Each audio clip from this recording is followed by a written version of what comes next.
জামালপুরে ট্রাক ও সিএনজি চালিত অটোরিকশার সংঘর্ষে ৫ জন নিহত হয়েছেন। আহত হয়েছেন একজন। পুলিশ জানায়, টাঙ্গাইলের মধুপুর থেকে ছেড়ে আসা একটি সিএনজি অটোরিকশার ঢাকার দিকে যাচ্ছিল। জামালপুরের দিক পাইতে এলে বিপরীত থেকে আসা ট্রাকের সাথে সংঘর্ষ হয়। ঘটনাস্থলেই সিএনজির চালক সহ ৪ জন নিহত। গুরুতর অবস্থায় দুজন সেখানে একজন হয়। গোপালগঞ্জের ঢাকা খুলনা মহাসড়কে ট্রাকের ধাক্কায় সাইকেল আরোহীর আহত হয়েছেন আরো একজন। হতাহতরা স্বামী স্ত্রী।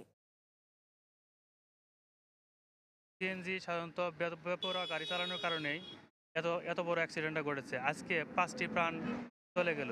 রাস্তায় যারা গাড়ি চালায় একটু সতর্কতাভাবে যদি গাড়ি চালাতো তাহলে আমার মনে হয় যে এরকম দুর্ঘটনা ঘটতো না।